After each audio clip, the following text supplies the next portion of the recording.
Really, said Madame Wang, smiling. Pao Chai is a good girl. She does not tell lies. Pao Yue was standing in the center of the room. Upon hearing these words, he turned around sharply and clapped his hands. What I stated just now was the truth, yet you maintain that it was all lies. As he defended himself, he casually looked round and caught sight of Lin Tai Yu at the back of Pao Chai, laughing with tight-set lips and applying her fingers to her face to put him to shame. But Lady Feng, who had been in the inner rooms overseeing the servants laying the table, came out at once, as soon as she overheard the conversation. Brother Pao Yu tells no lies, she smilingly chimed in. This is really a fact.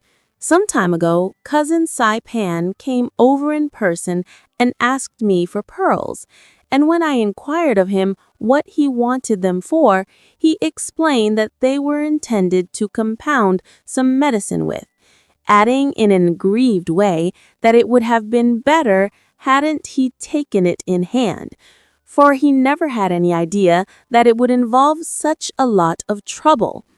When I questioned him what the medicine was, he returned for answer that it was a prescription of Brother Paul's, and he mentioned ever so many ingredients, which I don't even remember.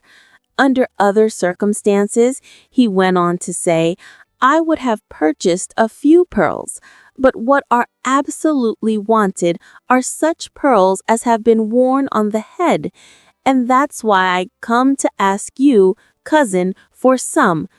If, cousin, you've got no broken ornaments at hand, in the shape of flowers, why, those that you have on your head will do as well, and by I'll choose a few good ones and give them to you, to wear. I had no other course, therefore, and to snap a couple of twigs from some flowers I have, made of pearls, and to let him take them away. One also requires a piece of deep red gauze 3 feet in length of the best quality, and the pearls must be triturated to powder in a mortar. After each sentence expressed by Lady Feng, Pao Yu muttered an invocation to Buddha. The thing is as clear as sunlight now, he remarked. The moment Lady Feng had done speaking, Pao Yu put in his word. Mother, you should know that this is a mere makeshift. For really, according to the letter of the prescription, these pearls and precious stones should, properly speaking, consist of such as had been obtained from some old grave, and had been worn as head ornaments by some wealthy and honorable person of bygone days. But how could one go on this account and dig up graves and open tombs? And hence it is that such as are simply in use among living persons can equally well be substituted. Omitafo, exclaimed Madame Wang after listening to him throughout. That will never do, and what an arduous job to uselessly saddle oneself with, for even though there be interred in some graves people who've been dead for several hundred years, it wouldn't be a propitious thing were their corpses turned topsy-turvy now and the bones abstracted, just for the sake of preparing some medicine or other. Pao Yu thereupon addressed himself to Dai Yu. Have you heard what was said, or not? And is there, pray, any likelihood that Cousin Secunda would also follow in my lead and tell lies? While saying this, his eyes were, albeit his face was turned towards Lin Tai Yu, fixed upon Pao Chai. Lin Tai Yu pulled Madame Wang. You just listen to him, aunt, she observed. All because Cousin Pao Chai would not accommodate him with lying, he appeals to me. Pao Yu has a great knack for dealing contemptuously with you, his cousin. Mother, Pao Yu smilingly protested, you are not aware how the case stands. When Cousin Pao Chai lived at home, she knew nothing whatsoever about my elder cousin Sai Pan's affairs. And how much less now that she has taken up her quarters inside the garden. She, of course, knows less than ever about them. Yet cousin Lin Taiyu just now stealthily treated my statements as lies and put me to the blush. These words were still on his lips when they perceived a waiting maid from Dowager Lady Jia's apartments come in quest of Pao Yu and Lin Taiyu to go and have their meal.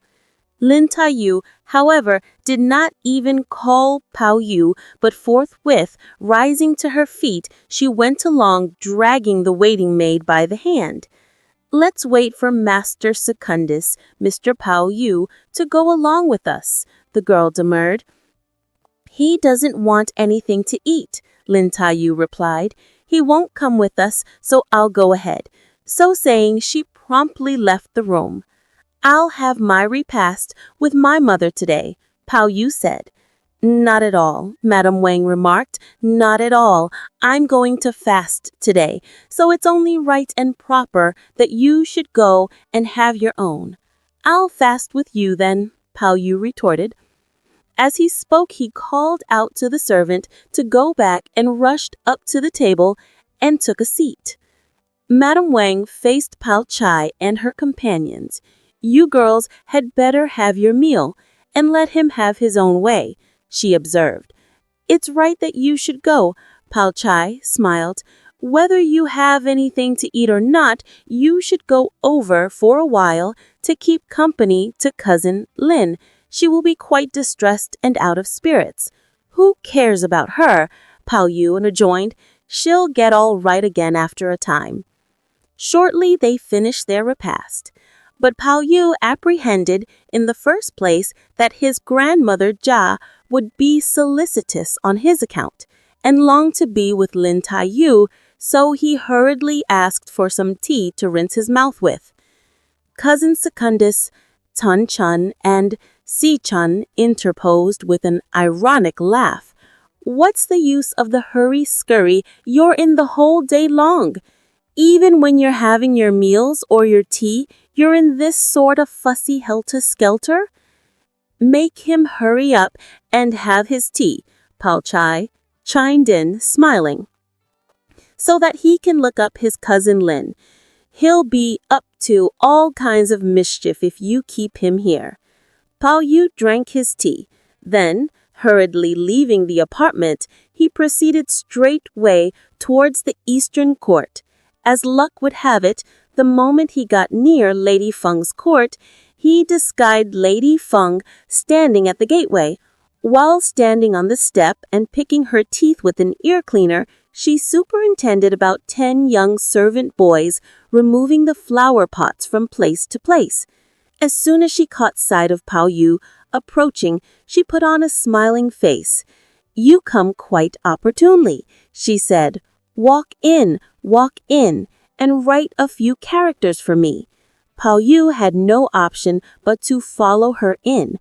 When they reached the interior of her rooms, Lady Feng gave orders to a servant to fetch a pen, ink slab, and paper, 40 rolls of deep red ornament satin, 40 rolls of satin with dragons, 100 rolls of gauze of every color of the finest quality, 4 gold necklaces. "What's this?" Pao Yu shouted. "It is neither a bill, nor is it a list of presents, and in what style shall I write it?" Lady Feng remonstrated with him. "Just you go on writing, for, in fact, as long as I can make out what it means, it's all that is needed." Pao Yu, at this response, felt constrained to proceed with the writing. This Our Lady Feng put the paper by. As she did, she smilingly pursued, "I've still got something more to tell you, but I wonder whether you will accede to it or not. There is a servant maid in your rooms named Sayang Hung, whom I would like to bring over into my service, and I'll select several girls tomorrow to wait on you. Will this do?" "The servants in my quarters muster a large crowd, so that, cousin, You are at perfect liberty to send for any one of them who might take your fancy. What's the need, therefore, for asking me about it? If that be so, continued Lady Feng, laughing, I'll tell someone at once to go and bring her. Yes, she can go and fetch her, Pao Yu acquiesced. While replying, he made an attempt to take his leave. Come back, shouted Lady Feng. I've got something more to tell you. Our venerable senior has sent for me, Pao Yu rejoined. If you have anything to tell me, you must wait till my return. After this explanation, he there and then came over to his grandmother Ja's on this side, where he found that they had already gotten through their meal. Have you had anything nice to eat with your mother? Old Lady Ja asked. There was really nothing